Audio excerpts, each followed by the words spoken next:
You wake up one morning feeling like a truck has parked on your face, your muscles scream, your throat feels like sandpaper, and the simple act of lifting your head makes the room spin. You're not dying, just a few degrees away from feeling like a human furnace. That, my friends, is influenza. Today we're going to answer the question that's been nagging you since your last sneeze-filled Monday. What is influenza? We'll unpack the virus's secret life, its deadly past, why it keeps reinventing itself like a Hollywood star, and whether that flu shot is really worth the needle prick. We'll also sprinkle in a few jokes because, let's be honest, laughing at a virus beats coughing at it any day. The basics: what actually is the flu? Influenza, or the flu, is not just a bad cold that decided to overstay its welcome. It's a highly contagious respiratory illness caused by the influenza virus, a member of the Orthomyxoviridae family. Think of it as the VIP of viral infections. It arrives uninvited, causes a scene, and loves to linger. The virus comes in three main types: A, B, and C, plus a couple of exotic relatives that we'll barely mention, because frankly, they're not the life of the party. Type A is the flamboyant one. It infects humans, birds, pigs, even the occasional whale. It's responsible for most pandemics, like the infamous 1918 Spanish flu that turned the world upside down. Type B is the more modest sibling, circulating mainly among humans and causing seasonal outbreaks. Type C is the shy cousin, usually causing mild symptoms, hardly anyone notices it. Inside the virus's shell are two key proteins: hemagglutinin, HA, and neuraminidase, NA. HA is the key that lets the virus unlock our cells, while NA is the crowbar that helps the newly made viruses escape. The H and the N numbers you hear, H1N1, H3N2, are basically the virus's fashion statement, changing every season. A brief history: when the flu went global. The flu has a resume longer than most of our CVs. The earliest written accounts of flu-like pandemics date back to ancient Greece, but the one that really put the virus on the map was the 1918 Spanish flu. In a world still reeling from World War I, this strain swept across the globe in three waves, killing an estimated 50 million people, more than the war itself. Why so deadly? The virus carried a mutation that made it highly transmissible and unusually lethal, especially in young, healthy adults. The immune response that usually protects us went into overdrive, causing a cytokine storm that did more damage than the virus.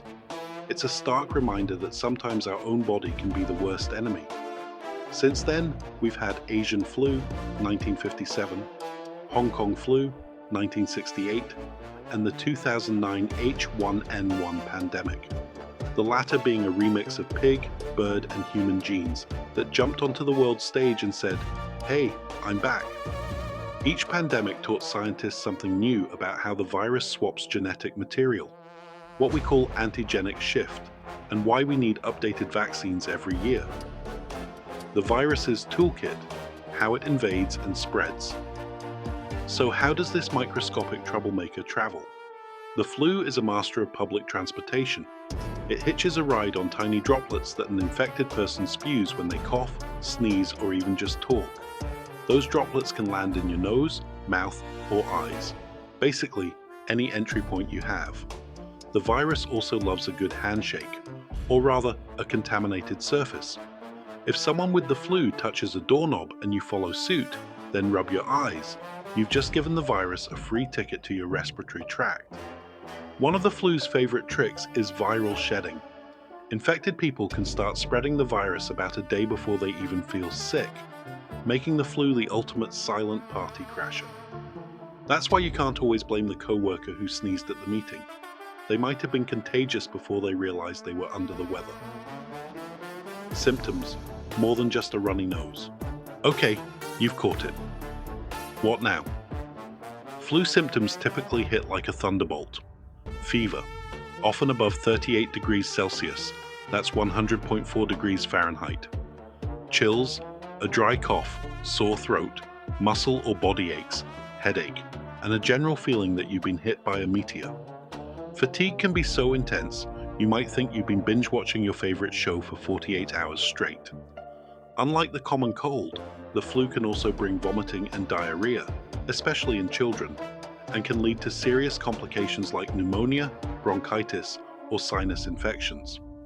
If you have underlying conditions, asthma, heart disease, pregnancy, or a weakened immune system, the flu can become a much bigger problem, sometimes requiring hospitalization.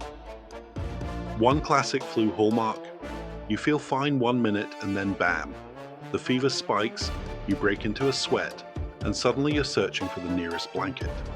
The rapid onset is a clue. If you wake up feeling like you've been turned inside out, it's probably the flu, not just a cold.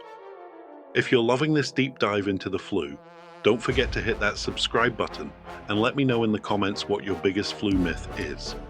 And if you want more myth busting, check out our playlist. Your brain will thank you. Inside the body, the immune showdown.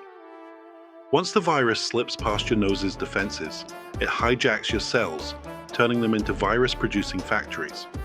Your immune system, ever the vigilant bouncer, springs into action. It releases cytokines, chemical messengers that sound the alarm, recruit immune cells, and cause that familiar fever and aches. The battle can be messy. In some people, especially the young and healthy, the immune response goes into overdrive, producing a cytokine storm that can damage tissues, leading to severe illness. That's why some perfectly healthy 30-year-olds ended up in the ICU during the 1918 pandemic. Meanwhile, your body starts producing antibodies that recognize the HA and NA proteins. Those antibodies are like the VIP passes that keep the virus out next time, provided the virus doesn't change its outfit, antigenic drift. That's why the flu vaccine needs an update each year. The virus is constantly changing its costume to slip past your immune memory. Treatment. What actually works? If you're already under the weather, here's the good news. Most people recover with rest, fluids, and over-the-counter meds that treat the symptoms. Think ibuprofen for fever, cough suppressants, and plenty of soup. Yes, grandma's chicken soup may not be a miracle cure, but it does hydrate, provides easy-to-digest nutrients, and the warmth can soothe a sore throat. Plus, it's a psychological boost. Comfort food is real. But if you're in a high-risk group or you catch the flu early, antiviral drugs can step in. Oseltamivir, Tamiflu, Zanamivir, Relenza, and the newer baloxavir, Xofluza, can shorten the illness by a day or two if taken within 48 hours of symptom onset. They work by blocking the virus's NA protein, essentially stealing its crowbar so the virus can't escape the infected cells.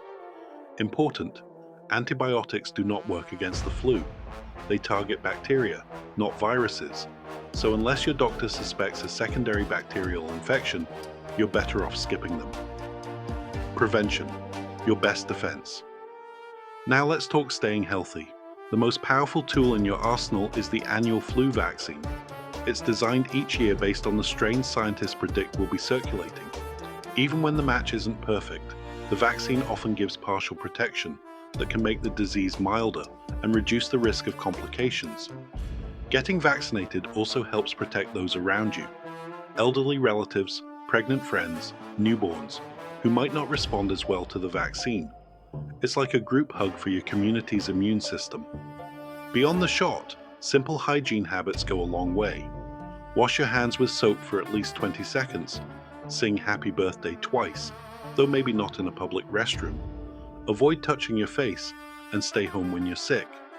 If you're in a crowded place and someone is coughing, a mask can be a surprisingly stylish accessory that also blocks droplets. And if you're wondering whether the flu shot can give you the flu, here's the punchline.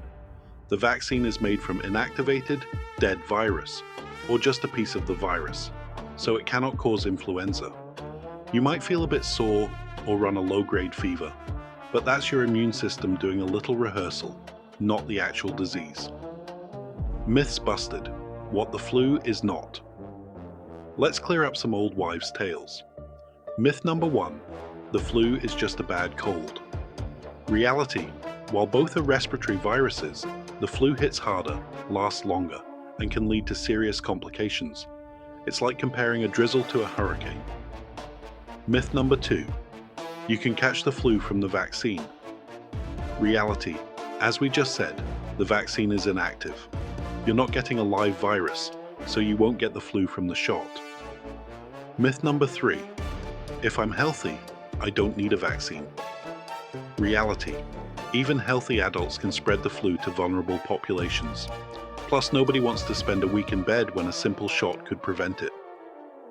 Myth number 4. Antibiotics will cure the flu. Reality? Nope. They work on bacteria, not viruses. Overusing antibiotics contributes to resistance, a problem for everyone. The bigger picture, why the flu still matters. Every year, the flu accounts for billions of dollars in healthcare costs, missed workdays, and lost productivity. In the United States alone, the flu leads to up to 45 million illnesses and tens of thousands of deaths annually. Globally, the toll is even higher, especially in low-resource settings where access to vaccines and antivirals is limited. The flu also reminds us that we live in an interconnected world. A virus that pops up in one corner of the globe can hop on a plane and spread across continents in a matter of days.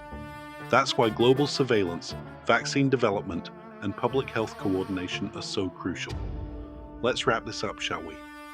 Influenza is a cunning RNA virus that comes in several flavors: A, B, and C. Type A is the troublemaker behind most pandemics, while B keeps things interesting each flu season. It spreads through droplets and contaminated surfaces, attacks quickly, and can leave you feeling like you've been hit by a freight train. The flu's ability to mutate through antigenic drift and shift means we need a new vaccine each year. Vaccination, good hand hygiene, and staying home when you're sick are the best defenses.